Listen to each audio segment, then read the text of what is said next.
स्वागत है आप सभी लोगों का मेरे चैनल साइंस टू टेक्नोलॉजी में। मैं अनुपम विपुल आप सभी लोगों का स्वागत करता हूं आज के शो फ्यूचर फ्राइडे में। आज हम लोग बात करेंगे सीवी यानी कांस्टेंट वेलोसिटी, एक इंटरनल कंबस्शन इंजन का नया अपग्रेड पे काम चल रहा है, उसको आज हम लोग समझने की कोशिश करते हैं। तो आइस क्या होता है ये आप लोग बार बार सुनेंगे। आइस का सीधा मतलब इंटरनल कंबस्शन इंजन। ये फ्यूल इंडिपेंडेंट होता है, यानी कि पेट्रोल भी आइस में आएगा, डीजल भी आइस में आएगा, सीएनजी भी आइस में आएगा, हाइड्रोजन कंबस्शन भी आइस में ही आएगा। तो इंटरनल कंबस्शन इंजन के बारे में हम लोग बात कर रहे हैं और ये समझना बहुत जरूरी है। इंटरनल कंबस्शन इंजन के चलते ही ह्यूमैनिटी इतना आगे बढ़ा है। आप कहोगे कि जेट इंजन काफी इंपॉर्टेंट है। जेट इंजन से पहले पिस्टन इंजन था, यानी कि आइस इंजन था। आइस इंजन के बेसिस में हम लोग का पंख आया है, समझना बहुत जरूरी है। 4 स्ट्रोक आइस इंजन का इंपॉर्टेंस बहुत है और 2 स्ट्रोक हैवी डीजल इंजन का इंपॉर्टेंस बहुत है। तो ये समझना बहुत जरूरी है। और इसमें होता क्या है, इसमें simple liquid fuel, generally liquid fuel लेते हैं और उससे रोटेशनल एनर्जी मिलता है। अब उससे आप गाड़ी चलाइए, ट्रेन चलाइए, प्रोपेलर चलाइए, आपको जो करना है कीजिए। ये एकदम कोर फंडामेंटल लेवल पे इंसानियत का टेक्नोलॉजी है। जैसे इलेक्ट्रिसिटी का जितना बड़ा हाथ है, उतना ही बड़ा हाथ आपका समझ लीजिए आइस इंजन में, हमारे मॉडर्न वर्ल्ड को बनाने में। तो इसका इंपॉर्टेंस बहुत ज़्यादा है। इस टेक्नोलॉजी को आप बस ऐसे लॉल नहीं कर सकते और इस पे अभी भी करोड़ों खर्च किए जाते हैं। बहुत टाइम लगता है, बहुत R&D है इसी पे इसको और रिफाइन करने के लिए। अब बोला ट्रेन से लेके, शिप से लेके, बस से लेके, कार से लेके, ट्रक में हर चीज़ में यूज़ होता है। तो ये समझना बहुत ज़रूरी है, बहुत इंपॉर्टेंट है। और इसमें आपको साइज और फ्यूल टाइप दोनों पे फ्लेक्सिबिलिटी मिलती है। यानी कि आपको बम बम इंजन बनाना है, सब बड़ा लोड संभालने के लिए, बड़ा बना लीजिए। आपको यार मेरे को दूसरा फ्यूल पे चलाना है, आप वो कर लीजिए। फ्लेक्सिबिलिटी इसमें बहुत होता है। हम लोग ये कहते हैं जेट इंजन में काफ़ी फ्लेक्सिबिलिटी होती है, बात एकदम सच है। लेकिन ऐसा नहीं कि आइस में होता नहीं है, क्योंकि आप देख सकते हैं इंडिया में ही आप आराम से ये कर सकते हैं कि भैया आपने अपनी गाड़ी ली, पेट्रोल पे चल रहा है, फिर बाद में उसमें आपने सीएनजी कट लगवा दिया। ये हो रहा है, इंटरनल कंबस्शन हो रहा है। बहुत सारे इंटरनल कंबस्शन दूसरे चीज पे भी चल सकते हैं, अमोनिया पे चल सकते हैं। बहुत सारे इंटरनल कंबस्शन इंजन आपका एथेनॉल पे चल सकते हैं। तो फ्यूल आप थोड़ा सा तिगड़म कीजिए, चल जाएगा इंजन में, कोई दिक्कत ऐसी बात नहीं है, नहीं किया जा सकता। तो ये हुआ इंटरनल कंबस्शन इंजन, बहुत इंपॉर्टेंट है। रूडॉल्फ डीजल से लीजिए चाहे हेनरी फोर्ड से लीजिए, बहुत इंपॉर्टेंट है। कोर टेक्नोलॉजी है इंसानियत का। ये नहीं कि इसे इग्नोर कर दो। ये मतलब ऐसी बात होगी कि आप इंडक्शन मोटर को नहीं समझ रहे हो। बिना इंडक्शन मोटर के दुनिया नहीं चलने वाली है। ये वैसा ही टेक्नोलॉजी है, इंपॉर्टेंस बहुत हाई है, आज भी बहुत हाई है। तो अब बात करते हैं इस इंजन के बारे में, यानी सीवी इंजन के बारे में। तो ये समझिए ट्रिक क्या हो रहा है। आप जब भी पिस्टन को देखते हैं तो पिस्टन में होता क्या है, कंबस्शन होता है, ठीक है, बूम होता है। बूम के बाद पिस्टन नीचे जाता है, तो हमेशा हो क्या रहा है, लीनियर मोशन हो रहा है। सिलेंडर आप देखते हैं तो सिलेंडर में क्या हो रहा है, लीनियर मोशन हो रहा है। अब रहा बात, लीनियर मोशन से काम नहीं चलेगा ना, आपको चाहिए रोटेशनल मोशन, ताकि आपका चक्का चल सके, जनरेटर चल सके। तो यहां से यहां जाने में क्रैंकशाफ्ट का हम लोग इस्तेमाल करते हैं। तो क्रैंकशाफ्ट काम करता है तभी हमारी दुनिया चल रही है। लेकिन क्रैंकशाफ्ट में एक साइड इफेक्ट आता है कि वो लिटरली एंगल चेंज कर, मतलब देखिए ऐसे नहीं जा रहा है ना, वो ऐसे लेके टेढ़ा कर रहा है, एंगल चेंज हो रहा है। तो ये जो एंगल चेंज हो रहा है, ये लिटरली सिलेंडर और पिस्टन वॉल से लड़ाई करने लगता है। ये लिटरली आप उसमें ये होगा ना, आप सोचो ना, मतलब आपका सीधा आगे पीछे हो रहा है, ठीक है, उसमें आपका जो सील है बस काम खत्म, सील से ज़्यादा का जरूरत नहीं है। लेकिन यहाँ पे आपको पूरा रीइंफोर्समेंट देना होगा ताकि वो उसका मतलब ये लैटरल मूवमेंट जो है उसको संभाल सके। तो यहाँ पे ये जो कोर पेटेंट की बात हो रही है सीवी इंजन का, इसमें बस वही क्रैंकशाफ्ट को हटा दिया गया, बाकी सारा चीज़ यानी पिस्टन हेड, एयर इनटेक, सारा चीज़ आपका कंट्रोल सी कंट्रोल वी है बाकी सबसे। बस अंदर का ये जो क्रैंकशाफ्ट सेक्शन है, यानी कि ये सेक्शन जो कि लीनियर मोशन को रोटेशनल मोशन बदलता है, उसका डिजाइन बदला गया है। बाकी सारा चीज ज्यों का त्यों है। आप इसको डीजल के हिसाब से कंप्रेशन रख सकते हैं, आप इसे पेट्रोल के हिसाब से कंप्रेशन रखते हैं, टर्बो के हिसाब से अलग कर सकते हैं, वो सब आप पे है। तो कोर लॉजिक जिस पे बात पे मेन डेवलपमेंट की बात हो रही है, वो है इसका कोर रोटेशनल एलिमेंट्स पे, कि हम कैसे लीनियर मोशन को लेंगे और उसे रोटेशन पे कर देंगे। यही पूरा ट्रिक है। और आप बोलेंगे भैया एक बार वो एक साइड जा रहा है, दूसरे बार इस साइड आ रहा है, ये समझना बहुत जरूरी है। आप 3D में भी देखेंगे तो भी कंफ्यूजन लगेगा। उसको ऐसा समझिए, जो आप क्रैंक केस देख रहे हैं एक तौर से कह लीजिए, वो ऑफसेट है। यानी कि एक स्ट्रोक पे मतलब एक टीथ लागू होता है, दूसरे रिटर्न में दूसरा लागू होता है। ये एक साथ नहीं है, ऑब्वियसली वो फंस जाएगा ना गियर, वो ऑफसेट है। तो एक में डालता है, निकलता है, डालता है, निकलता है, डालता है, निकलता है। तो और रहा बात, ये हर तरफ से कंस्ट्रेंट है, यानी कि पिस्टन सिलेंडर वॉल से वो पूरी तरह से फ्लोटिंग है। यानी कि सिर्फ सील, जो मतलब गैस सील दिया जाता है, उसके सिवा आपको इसमें कोई और तिगड़म नहीं करना है। तो वही समझिए कर देते हैं। तो इससे फायदा क्या हो रहा है, और डिजाइन जो कि अपोजिंग सिलेंडर्स पे है, आरपीएम कम होता है, यानी कितना आरपीएम पे वो कितना टॉर्क मिलेगा वो इसमें एक्चुअली आधा है। यानी कि अगर आपको 5000 आरपीएम पे जितना एनर्जी निकल रहा है, आप इसमें 2500 पे उतना निकाल सकते हैं। आरपीएम आपका आधा हो जाता है, क्योंकि ऑब्वियसली एक जगह पुश कर वो डायरेक्ट दूसरे को हेल्प कर रहा है एग्जॉस्ट करने के लिए। तो ये लिटरली मतलब समझिए एक दूसरे से वो रीइंफोर्स कर रहे हैं आप। और बीच में ये नहीं है, क्या बोलते हैं आपका क्रैंक जो है एंगल को लीनियर मोशन में बदलने में दिक्कत, मतलब ज़्यादा एफिशिएंट है। आप ऐसा समझ लो कि कपलिंग एफिशिएंसी सुधार रहे हैं, इससे ज़्यादा कुछ नहीं बदल रहा है। कोर फिजिक्स लेवल पे आप कपलिंग एफिशिएंसी सुधार रहे हो। लेस आरपीएम में कम फ्यूल खाएगा, और आरपीएम का बोल रहे हैं, आप जितना एनर्जी का स्टेप कम कर दोगे उतना ज़्यादा एफिशिएंट हो जाता है इंजन, ज़्यादा पावर मिल जाएगा छोटे साइज में, यानी कि आपका छोटा है और लेस पोल्यूशन भी होगा। क्यों? पोल्यूशन 2 कारण से कम हो रहा है। पहली बात, कंबशन का जो तरीका है वो ज़्यादा बेटर है। दूसरी बात ये है वो आपको मतलब थोड़ा-सा हाई लेवल वाली बात हो जाती है, और जब डेमो बन जाएगा तब हम लोग का कन्फर्मेशन आएगा। अभी तो गेस है कि जितना सिंपली ये चल रहा है उस केसेस में ऑयल से कितना जल रहा है, क्योंकि आप सुनिए इंजन में हमेशा ऑयल जलता है, थोड़ा-सा जलता है, तभी आपका ऑयल खत्म होता रहता है, आपको डालना पड़ता रहता है ऑयल। वो कितना रहेगा, वो अगर कम जले तो अच्छा रहेगा लाइफ स्पैन के मामले में। ये सारा चीज़ अभी समझिए, ये सारा चीज़ अभी मतलब लो लेवल पे है। अभी जब हम लोग फुल स्केल बना लेंगे, फुल डेमो कर लेंगे, तो वो सब क्लियर हो जाएगा उसमें कितना असर आता है। लेकिन प्रिंसिपल में कैड मॉडलिंग में, सिमुलेशंस में ये कह रहा है कि भैया बहुत अच्छा, मतलब फ्यूल माइलेज तो क्लियर हो गया, क्योंकि ऑब्वियसली आपकी एनर्जी मतलब काफ़ी सिंपल रास्ते से रोटेशन में बदल रही है, एंगल नहीं बदल रहा है, यानी कि आपकी लड़ाई झगड़ा नहीं हो रहा है, तो वो ज़्यादा एफिशिएंट है, ये तो क्लियर है। फ्यूल कम खाइएगा, ऑब्वियसली कम सल्फर इमिशन होगा, ऑब्वियसली कम मर्करी इमिशन होगा। हाँ, पेट्रोल में मर्करी कंटामिनेटेड होता है आजकल, तो वो सब है। और रहा बात पेटेंट्स का, पेटेंट्स ऑलमोस्ट हर जगह पे रखा हुआ है। यूएस में पेटेंट्स है, जापान में पेटेंट है, जर्मनी में पेटेंट है, फ्रांस में पेटेंट है, इटली में पेटेंट है, ग्रेट ब्रिटेन में पेटेंट है, साउथ कोरिया में पेटेंट है, इंडिया में पेटेंट है। तो पेटेंट का आपको टेंशन नहीं लेना, ये एक्चुअली पेटेंट किया हुआ है, हर जगह पे ये लोग काम कर रहे हैं। तो बात बनता है कि इस पे काम क्यों किया जा रहा है? क्योंकि थोड़ा सुनने में और लगता है ना कि आजकल सब लोग जब इलेक्ट्रिक के पीछे पड़ा है, या हाइड्रोजन के हुलूलू के पीछे पड़े हैं, या बैटरी के पीछे पड़े हैं, तो इस पे क्यों काम कर रहे हैं? हिसाब ये समझिए कि अगर प्रेडिक्शन सच है, ठीक है? मान लीजिए जो इनका प्रेडिक्शन का जो कंप्यूटर मॉडल आ गया, सिमुलेशन में आ गया, वो प्रेडिक्शन अगर थोड़ा-सा भी सच है, तो यहाँ बहुत इंपॉर्टेंट चेंज होने वाला है। तो ये समझना पड़ेगा, क्योंकि ये सिग्निफिकेंट गेन निकाल रहे हैं इंजन एफिशिएंसी में, यानी कि आपका पेट्रोल में एनर्जी का कोई कमी नहीं है, बम बम एनर्जी है। ऑलमोस्ट 30 मेगा जूल पर लीटर रहता है, बहुत एनर्जी है। मतलब आपको पड़ जाए तो लिक्विड हाइड्रोजन का 1 लीटर लीजिएगा, वो बारली 8 दे पाएगा। तो बहुत एनर्जी है। प्रॉब्लम क्या, हम लोग इसको पूरा निकाल नहीं पाते हैं। 20 मतलब 35% आपको मतलब इंजन का ब्रोशर में मिल जाता है कि सर ये इंजन है, ये 35%, लेकिन आप लोग देखते ही होंगे गाड़ी का माइलेज ऑन पेपर बहुत बढ़िया लिख देता है। मेरा ही गाड़ी का माइलेज लिखा हुआ है 24 या 25, उससे भी ज़्यादा सा लिखा हुआ है। मारुति एस्प्रेसो, आप लोग बता दो, 19 से ज़्यादा मेरे को आज तक मिला नहीं है। तो ये वही समझिए, अब उस कंडीशन में जो भी इंजन था उसका घटा, उसने कंपनी ने क्लेम किया 35, मान लीजिए वो घट के हो जाता है 30 रियल लाइफ में। अगर इन लोग का डिज़ाइन जो है वो क्लेम कर रहा है 50, घट के हो जाता है 45, तब भी तो बेटर है। तो बात ये है कि यहाँ पे ये थोड़ा-सा इंप्रूवमेंट की बात नहीं हो रही कि हमने क्रैंक की टाइमिंग थोड़ा-सा बदल दिया, थोड़ा-सा इंप्रूव ना, एक्चुअल जंप है। यानी कि सिंगल परसेंटेज की बात नहीं हो, डबल परसेंटेज की बात हो रही है। 10% से ज़्यादा एफिशिएंसी का गैप आ सकता है। अगर वो बात सच साबित होता है कि ये 10% से ज़्यादा रियल वर्ल्ड एफिशिएंट है, तो सीधे चुपचाप से पैसा लो, हमको ये दे दो, काम खत्म। मतलब ये इतना है कि रियल लाइफ में लोगों को गाड़ी की माइलेज का अंतर आने लगेगा कि सर हमारा तो मतलब 20 में बोल जा रहा है एसी चलाओ, और मतलब 70 टू 100 किलोमीटर पर आवर पे, उससे ज़्यादा आपको अगर माइलेज मिलने लगे तो ऑब्वियसली लोग बोले चुपचाप से पैसा लो, हमको दे दो। तो ये बहुत बड़ा मतलब दिखा रहा है गैप कि ये एक्चुअली बहुत ज़्यादा एफिशिएंसी देगा। ठीक है? और रहा बात कि इलेक्ट्रिक व्हीकल में भी इसका काफ़ी यूज़ हो सकता है। इलेक्ट्रिक व्हीकल का फेलियर मैं इसलिए बोल रहा हूँ कि सोचिए पिछले 20 साल से चल रहा है, 20 इयर्स, लोग थोड़ा भूल जाते हैं कितना पहले से ईवी चल रहा है। अभी भी उसका मार्केट डोमिनेंस नहीं हो पाया, जबकि ये ट्राई बहुत पहले से किया जा रहा है। लिथियम भी बहुत टाइम हो गया है, 20 साल हो गया, तो क्यों नहीं हो पा रहा? कारण वही डिज़ाइन में बहुत ज़्यादा रश प्रोडक्शन था, और जो बहुत सारी छोटी कंपनी खोल देती है, वो नहीं उनसे बनने वाला है इलेक्ट्रिक व्हीकल। तो कारण क्या है? बैटरी बहुत ज़्यादा बड़ा डालते हैं। बैटरी आप छोटा कर दो, रेंज एक्सटेंडर डाल दो। सब लोग मुँह ज़रूर खो अब ये सब कम्पीट कर रहे हैं कि हम रेंज ज़्यादा देते हैं। सर रेंज का एक लिमिट होता है बैटरी में, कि अगर आप ज़्यादा रेंज देना चाहते हो, बैटरी बड़ा बनाते हो, गाड़ी हैवी हो जाता है। गाड़ी हैवी होता है और ज़्यादा एनर्जी और ज़्यादा किलोवाट पर किलोमीटर खाने लगता है, तो वो एफिशिएंसी घटने लगती है। तो इसीलिए आप बैटरी बहुत छोटा रखना चाहते हो। बहुत छोटा भी नहीं कि मतलब सर गैराज से निकाले बैटरी खत्म हो गया, वैसा हम नहीं चाहोगे ऑब्वियसली।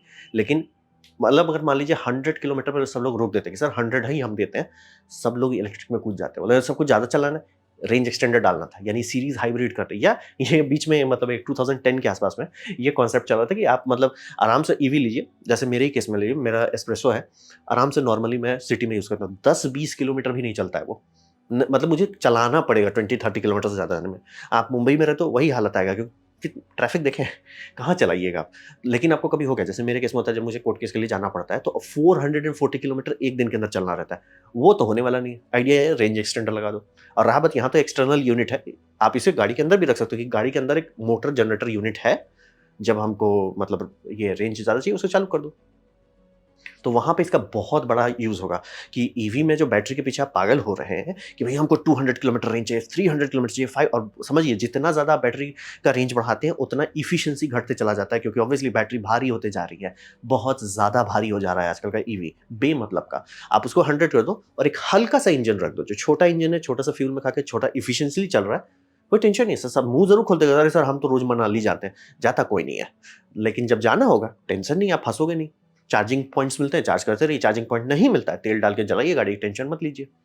तो वहाँ ईवी में भी इसका बहुत फ़ायदा होगा, समझ रहे हैं? तो रेंज एक्सटेंडर के तौर पे इसका बहुत फ़ायदा है और अगर आइस इंजन जितने दुनिया में यूज़ हो रहा है, उसमें अगर आप एफिशिएंसी कुछ परसेंट भी बढ़ाते हैं, जो आप लोग देख रहे हैं कार्बन इमिशन हो रहा है, हो कहाँ से रहा है? जो कंबशन इंजन वही ना, अगर उस कंबशन इंजन की एफिशिएंसी बढ़ाते हैं, तो इमिशंस कम हो जाएँगे ना, पूरा प्लैनेट में कम होगा। तो ये बहुत बहुत ये इम्पोर्टेंट बात है। दूसरा अब यहाँ पे आते हैं थोड़ा-सा इकोनॉमिकल बात पे, कंपनी मेहनत कर रही है, उसको क्या फ़ायदा होने वाला है? यहाँ पे थोड़ा-सा कड़वा सच ये है कि एक्चुअली बहुत कम कंपनीज़ हैं जो इंजन बनाती है। इलेक्ट्रिक मोटर ज़्यादा कंपनी आपको मिल जाएगी बनाने वाली और मैं ईवी लेवल की बात कर रहा हूँ। लेकिन आप बोलोगे मेरे को इंजन चाहिए, बहुत कम कंपनी बनाती है। चाहे वो मारुति लीजिए, चाहे टाटा लीजिए, चाहे महिंद्रा लीजिए। बहुत टाइम तक ये सब में लिटरली खोल के देखिएगा, भैया ये तो फिएट का इंजन उठा के बैठे हुए हैं।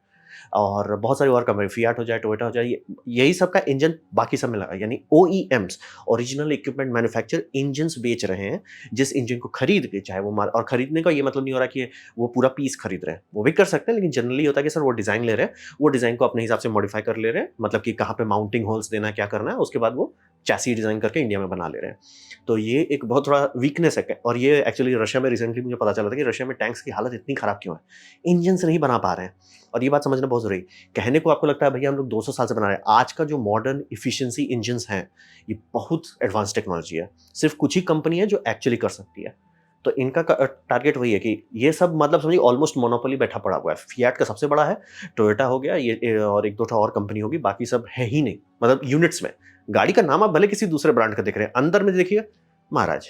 और ये मैं कह रहा हूँ लीगल है, ऐसा नहीं कि इल्लीगल है, वो लीगली खरीद रहे हैं, लीगली उसे रिब्रांड कर रहे हैं, लेकिन है उनका नहीं। ये बहुत शॉकिंग था मतलब मेरे लिए कि इंडिया में इतनी सारी गाड़ी कंपनी होने के बाद में, सर महाराज आपका गाड़ी का इंजन किसी और ब्रांड का क्यों है?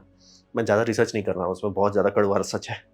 तो लॉजिक ये समझ रहे हैं, ये नॉर्मल है, ये मैं क्लियर कर रहा हूँ। 250 कार ब्रांड्स हैं, तो 250 कार इंजन मैन्युफैक्चरर्स नहीं है। बहुत कम कंपनी है जो इंजन मैन्युफैक्चर कर सकती है खुद से, शुरू से मतलब एल्युमिनियम से लेके पूरा इंजन ब्लॉक तक बहुत कम कंपनी कर सकती है। डिज़ाइन ही नहीं है बहुत के पास और जो रफली इंजन बनाना जो लो एफिशिएंसी वो कर सकते हैं, हाई एफिशिएंसी कार इंजन बहुत मुश्किल है। तो वही समझिए आधा से ज़्यादा इंजन अभी भी जो आप मार्केट में वो रीपैकेज्ड इंजन रहता है। इसलिए आप मारुति में ही देख लीजिए कि आपको रहेगा एक ही इंजन बहुत सारे मॉडल्स में आता है। एक बार एक इंजन 21 मॉडल से ज़्यादा में अवेलेबल था मार्केट में। तो वही है, इनका एम है जो इस कंपनी के साथ सीवी का कंपनी का है, उनका एम है कि ये पेटेंट प्रोवाइड करेंगे, डिज़ाइन प्रोवाइड करेंगे बाकी ओईएम्स को कि सर मारुति के जैसे मान लिया फिएट के पास से खरीदो, आप हमारे पास से खरीद लो, वैसा आप कर सकते हो। या फिएट को ही भी आप बेच दो कि सर मतलब आप इसे मास प्रोड्यूस करो। क्योंकि मार्केट बहुत बड़ा है, मैं क्लियर कर दे रहा हूँ। इंजन आप सोचो ओ इसका अब डिमांड नहीं ना, अभी आने वाले 50 साल तक बिना टेंशन के बहुत बम-बम ईवी का स्कोप है और बड़े चीज़ में तो डिस्कशन ही नहीं होना है। बड़े चीज़ में तो मुँह ही नहीं खोलना है आपको। तो ये कारण समझ लिए बहुत मार्केट स्कोप भी है और मार्केट में एक तौर का मोनोपोली बना पड़ा हुआ है कि कुछ ही कंपनीज़ हैं जो इंजन्स बना रही है। मतलब रशिया का बैंड बजा पड़ा हुआ है इंजन बनाने में। आप लोग देखो उनका परेड में जो इंजन टैंक फँस क्यों जाता है? इंजन बोल जा रहा था। कभी ट्रांसमिशन बोल जाता है, कभी इंजन बोल जाता है। तो डिमांड है, समझ लीजिए मार्केट में डिमांड है कि भैया कोई कुछ नया लाओ, हम लोग सब इन्हीं लोग के अंदर बैठे पड़े हुए हैं। जैसे आप प्लेन देखते हो ना, बहुत सारी बोइंग का है, एयरबस का है, इंजन तो जनरल इलेक्ट्रिक का लगेगा या रोल्स रॉयस का लगेगा, वही वाली बात हो जाती है। प्रैट एंड विटनी भी थोड़ा-बड़ा इंजन बनाते हैं। तो प्रोग्रेस क्या है? ठीक है, सपना तो सब लोग देख लिए, प्रोग्रेस क्या है? प्रोग्रेस ये समझिए इन्होंने AA01 बनाया था, एक स्मॉल स्केल प्रोटोटाइप, ये जो आप देख रहे हैं, ये प्रूफ ऑफ कांसेप्ट था कि होता है ना कि सर मैंने डिज़ाइन कर लिया, कैड में तो हर चीज़ बन जाता है। बात है कि क्या वो बनेगा? क्या उसका इनर्शिया सही से काम करेगा? क्या वो बहुत लोग वो जैसे आप यूट्यूब पे देखते हो ना 3D प्रिंटिंग करके इंजन बनाने चाहिए, वो अपने सेल्फ स्टार्ट नहीं कर पाता, बहुत मुश्किल होता है, मुश्किल है जेन्युइनली एक इंजन बनाना जो रिलायबल चल सके बहुत मुश्किल है। तो ये प्रूफ ऑफ कॉन्सेप्ट जब बनाए, जो मतलब एक छोटा डेमो बेंच टॉप कह लीजिए, बेंच टॉप यूनिट बनाए, ये लगाए, इसको स्टार्ट किए, चलने लगा, सेल्फ सस्टेन्ड हो गया, तो क्लैरिटी आ गई कि सर ये मतलब प्रूफ ऑफ कॉन्सेप्ट से आगे है, इसे पे और रिसर्च कर सकते हैं। तो ये गाड़ी इनका खुल गया। इसका आइडलिंग आरपीएम 900 था और मैक्स आरपीएम अराउंड 2000 से कितना स्टार्ट किए, ये स्टार्टर मोटर से जाके 2200 आरपीएम पे। तो ये प्रूफ ऑफ कॉन्सेप्ट कर दिया, यानी कि जो कॉन्सेप्ट है कि हमारा ऑसिलेशन से आप डायरेक्ट रोटेशन निकाल रहे हो विदाउट क्रैंक शाफ्ट, वो क्लियर हो गया।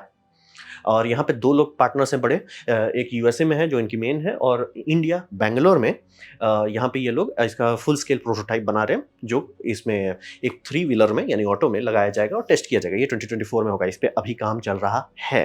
2 से 3 महीने तक होपफुली फर्स्ट प्रोटोटाइप चलेगा। और वो 2 सिलेंडर है, 4 स्ट्रोक है, 186 सीसी है। बोले सीसी कम है, बात ये एफिशिएंट ज़्यादा है, आपको उतना ज़्यादा सीसी चाहिए नहीं।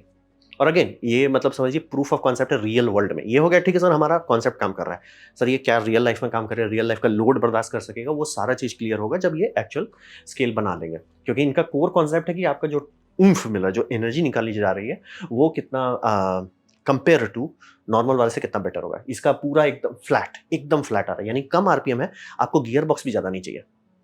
आइडियली ये है कि इसका गियर बॉक्स का रिक्वायरमेंट बहुत कम है, क्योंकि टॉर्क इसका ऑलमोस्ट बहुत आरपीएम पे दे सकता है। अगेन ये सारा चीज़ तभी क्लियर होगा जब इनका प्रोटोटाइप बन जाएगा, वो टेस्टिंग करेंगे, उसे फाइन ट्यून करेंगे, तब जाके हाँ सर ये हम कह रहे हैं ये होगा। तो वही फुल स्केल टेस्ट आने वाले 1-2 महीने में होगा। तो बोला डेमो बनाया गया, प्रोटोटाइप बनाया गया, एक्चुअली काम करने लगा, और इस पे और जितना भी मैथमेटिकल रिसर्च हो सकता है, कंप्यूटर रिसर्च हो सकता है, वो सब कह रहा है कि ये काम करेगा। और कुछ ओईएम से इन्होंने बात किया, उनका भी है कि थोड़ा इंटरेस्ट है, मतलब बोला मार्केट ऑलमोस्ट सैचुरेट हो चुका है, तो इंटरेस्ट रहता है उस टाइम में कि सर कुछ नया ट्राई करते हैं।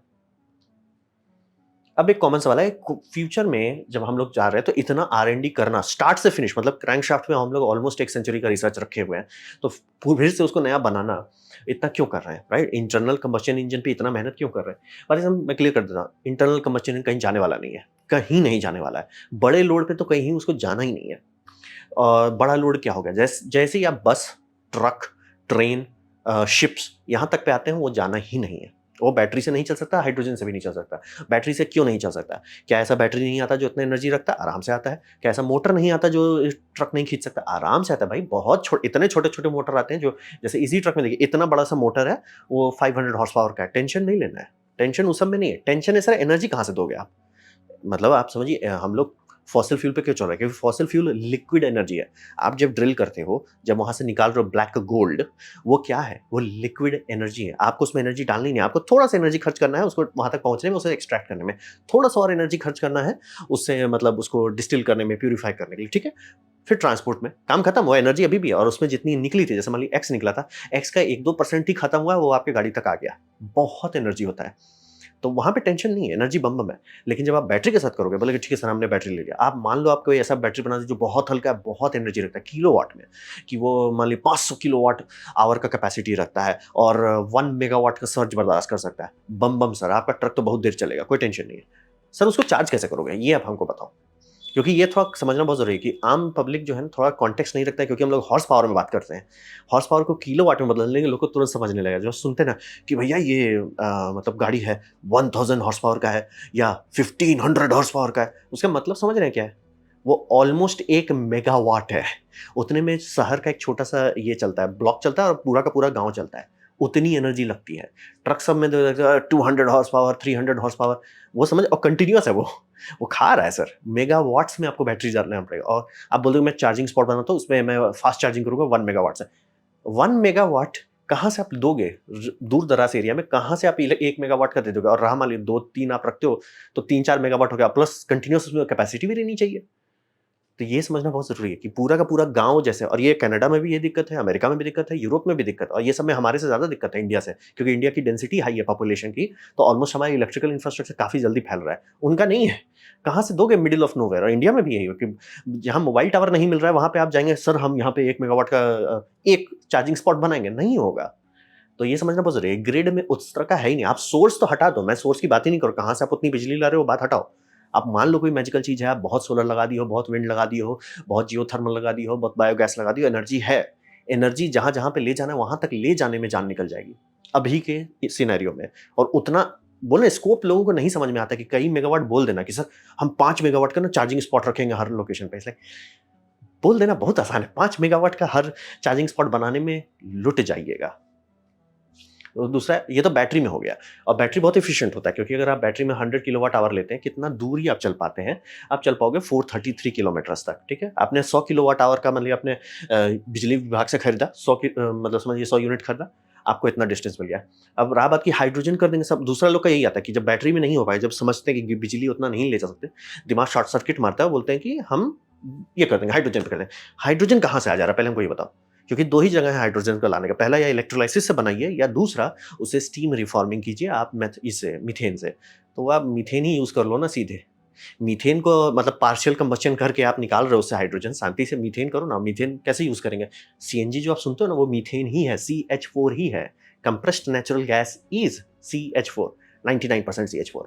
उसमें थोड़ा सा CH मतलब C2H6 ये सब भी थोड़ा सा होता है, मतलब प्रोपेन ब्यूटेन ये सब थोड़ा सा मिक्स रहता है, मेजॉरिटी मीथेन ही रहता है।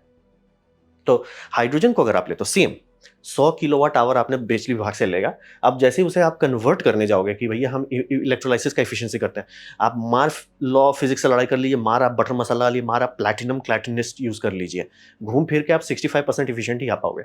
फिर आप उसको पैकिंग करना है, क्योंकि लोग भूल जाते हैं कि पीरियोडिक टेबल में कहाँ है हाइड्रोजन, तो समझ में नहीं आता, उसको पैक करने में जान निकल जाती है। 300 बार्स में आप आराम से सीएनजी चला सकते हो, 700 बार तक आपको जाना पड़ जाएगा हाइड्रोजन में ट्राई करने के लिए। उसमें भी लगता है फिर ट्रांसपोर्ट भी तो करना है आपको, क्योंकि बिजली का वायर में बहुत कम लॉस होता है। फिर आप करो, फिर आपकी गाड़ी कितना दूर चलेगी, इतना आपने रास्ता किया, गाड़ी कितना दूर, गाड़ी 170 चलेगी। काफी लोग ये थोड़ा डिस्कनेक्ट है दिमाग में, जैसे मैं बोल रहा हूँ बिजली हम क्यों सीरीज हाइब्रिड के पीछे पड़ रहे हैं, क्योंकि सब लोग मुंह जरूर खोल देते कि ये कर देंगे, कहाँ से करोगे, कहाँ से पहली बात एनर्जी का सोर्स लाओगे। और अगर आप 100 किलोवाट में आपकी बैंड बज रही है कि सर 100 किलोवाट में हर जगह नहीं दे सकता, ये रियल बात है। मेरे मोहल्ले का ट्रांसफार्मर भी सिर्फ 250 kVA का है, वो 1 मेगावाट का भी नहीं है, और उससे ज्यादा अभी सबके 100 किलोवाट फास्ट चार्जिंग। समझ रहे हो कितना बड़ा ट्रांसफार्मर की बात हो रहा है? तो लॉजिक वही है कि आप हाइड्रोजन में करोगे तो हो ही नहीं सकता। अगर इलेक्ट्रिक में आपकी बैंड बज रही है, हाइड्रोजन उससे कई गुना ज्यादा खाएगा। वो एक्स्ट्रा कहां से, सोलर से कर देंगे, विंड से कर देंगे, सोलर या विंड फ्री नहीं है। तो ये सब रियल वर्ल्ड रियलिटी है, बोल रहे हैं ये रियल वर्ल्ड है। जैसे टेस्ला मॉडल 3 का कंपेयर किया गया है टोयोटा मारिया से। आप हर देश में हर जगह पे जहां पे होलिस्टिक सिस्टम एनालिसिस किया गया यही रिजल्ट आया है। चाहे वो दिल्ली विभाग को ही ले लीजिए कि सर इलेक्ट्रिक बस चलाते कितना, मतलब भारत सरकार से मैंने बिजली खरीदा, ठीक है, उससे ये दिल्ली का इलेक्ट्रिक बस कितना चलता, 400 चलता, वहीं से भारत सरकार से ही बिजली लिया। आप हुल्लू लुल्लू किया हाइड्रोजन के साथ, कितना दूरी कम होगा, और ट्रक 3 गुना ज्यादा दाम में होगा। है दिल्ली में किया जा रहा है बेवकूफी, तो आप चेक कर सकते हो। तो एकदम लॉ ऑफ फिजिक्स नहीं बदलने वाला है, ये नहीं बदलेगा। हाँ, अब बस ये जरूर कह सकते हैं कि इसका वजन उतना नहीं बढ़ता रेंज बढ़ाने पे, ये बात थोड़ा सा सच है। लेकिन रहा बात की एनर्जी कहाँ से ला रहे हो, और बड़े बड़े गाड़ी इसमें के केसेस में, इस मामले में चाइना थोड़ा स्मार्ट निकला है, और ऑस्ट्रेलिया में कुछ लोग स्मार्ट निकले हैं, इंडिया में टाटा भी थोड़ा बड़ा स्मार्ट कर रहा है कि सर ट्रक्स को अगर बैटरी पे चलाना है, बैटरी चार्जिंग करने का सोचो मत, उसको शांति से बैटरी स्वैप करो, ताकि बैटरी धीरे धीरे आराम से चार्ज करो, मतलब स्वैपिंग स्टेशन लगाओ, बैटरी को उठाओ हटा दो। वो ज़्यादा प्रैक्टिकल है, वो आपको वो भी बेनिफिट देता है कि हाइड्रोजन तुरंत रिचार्ज हो जाता है, वो बेनिफिट भी आपको मिल जाता है। और आम पब्लिक के लिए कार आराम से घर में रात भर में अगर चार्ज हो सकता है तो टेंशन नहीं है। कभी कभी चाहिए तो सीरीज हाइब्रिड रहेगा या इंजन रेंज एक्सटेंडेड रहेगा, वो सारा प्रॉब्लम सॉल्व कर देगा। तो आने वाले टाइम में इंटरनल कंबस्शन इंजन कम जरूर होगा, लेकिन अभी बहुत रास्ता बाकी है, मतलब रनवे अभी बाकी है। टेंशन आपको लेना नहीं है, बहुत टाइम तक उसमें स्कोप है। तो वही बोल रहा है कि अगर आप बैटरी पे ही सब चीज नहीं कर सकते, जो हाइड्रोजन का इनएफिशिएंसी लोग भूल जाते हैं कि सोलर लगा देंगे ना, इसलिए सोलर फ्री है, मैंने लगाया है छत पे, सोलर महंगा है, ग्रिड फ्री नहीं है, उसको वेस्ट करना फ्री नहीं है। आपको ज्यादा सोलर लगाना पड़ेगा, ज्यादा विंड लगाना पड़ेगा, ज्यादा सबस्टेशंस बनाने पड़ेंगे, वेस्ट ज्यादा होगा। तो 2020 का जो रियलिटी है, 2020 में जो टेक्नोलॉजी अवेलेबल है, उस टेक्नोलॉजी के हिसाब से सबसे बेस्ट ऑप्शन है हमारे पास सीरीज हाइब्रिड। बैटरी से चलाइए, अगर आपका 99% काम बैटरी से हो जाएगा। जब होगा कि ऑड डेज की यार मेरे को बहुत सही में मनाली जाना है, ठीक है चलाइए सर, इंजन चलाइए, कोई टेंशन नहीं। और इंजन चलाने में बाय द वे आपको माइलेज भी ज्यादा मिलेगा। क्यों? क्योंकि इंजन का आरपीएम और टॉर्क आप उसके स्वीट स्पॉट पे रख सकते हैं। आप उसे गियर बॉक्स से जोड़ ही नहीं रहे हो, गियर बॉक्स से हटा दीजिए, उसे फ्लोट करने दीजिए, तभी सीरीज हाइब्रिड एफिशिएंट होता है। इसीलिए आपका डीजल लोकोमोटिव चल पाता है, गियर बॉक्स नहीं रहता है उसमें, जनरेटर चलता है बम बम, वो अल्टरनेटर चलाता है बम, अल्टरनेटर से बिजली नहीं करता, वो इन्वर्टर यूनिट में जाता है, इन्वर्टर बाकी 6 मोटर्स को चला देता है। इसीलिए आप लोको पायलट में कभी घुसे होंगे तो उसमें नॉच दिया रहता है, ये एक्सीलेटर नहीं रहता है, नॉच, नॉच 2 धीरे धीरे वो चल रहा है, नॉच 3 धीरे धीरे और तेज पड़ रहा है, नॉच 4 ऐसे ऐसे करके रहता है। आप हमेशा इसको फ्लोटिंग रखना चाहते हो, इंजन से सबसे ज्यादा एनर्जी निकालना है, उसको आरपीएम मत चेंज करने बोलिए, उसको टॉर्क चेंज करने मत बोलिए, उसका बता देगा। कोई भी कंपनी आपको इंजन बना के देगी, बता देगी सर इस टॉर्क पे, इस आरपीएम पे हम सबसे एफिशिएंट है। आप वहां पे आरपीएम और टॉर्क लॉक कर दी, यानी जनरेटर को बोलिए वहीं तुम ले जाओ इसको, बम बम, खूब बिजली मिलेगा, कम गर्मी पैदा होगा, सब बढ़िया रहेगा। जो कि इस ट्रक ने किया, या डीजल लोकोमोटिव ने, या सबमरीन ने, जहां पे समझदार लोग काम किए हैं वो सब हो चुका है। तो इसलिए बोल रहा है कि कहने को इंटरनल कंबशन है, लेकिन इसमें अभी भी स्कोप है और इंडिया में एक बहुत बड़ा गैप है कि सर ओईएम्स नहीं है अपने, जो इंजन्स अपना बनाते हैं। मतलब बहुत कम है, बहुत ही ज़्यादा कम है, दर्दनाक मात्रा से कम है। तो मैं चाह रहा हूँ कि इंडिया में कुछ लोग भी रहें कि भैया थोड़ा भी अपना इंजन रहे। तो अभी के मामले में बहुत स्कोप है। तो ये था मेरा presentation CV constant velocity internal combustion engine के बारे में। उम्मीद करता हूँ आपको अच्छा लगा, कुछ सीखने मिला, कुछ समझ में आया। अगर ऐसा है लाइक कर दे, दोस्तों शेयर कर दे, उससे मेरा काफ़ी भला होगा। नहीं अच्छा लगा, नहीं पसंद आया, कोई बात नहीं, आप डिसलाइक दबा सकते हैं। मैं कहूँ डिसलाइक 2 बार दबाएँ, उससे मुझे पता चले कितना पसंद हुआ है। मैं आपसे कहूँगा कमेंट लिखें, मैं हर कमेंट को पढ़ने की कोशिश करता हूँ। आपसे कहूँ सब्सक्राइब कीजिए, बेल दबाइए अगर आप फ्री हैं तो। आपने वीडियो देखा, जानकर मुझे बहुत खुशी हुई। धन्यवाद।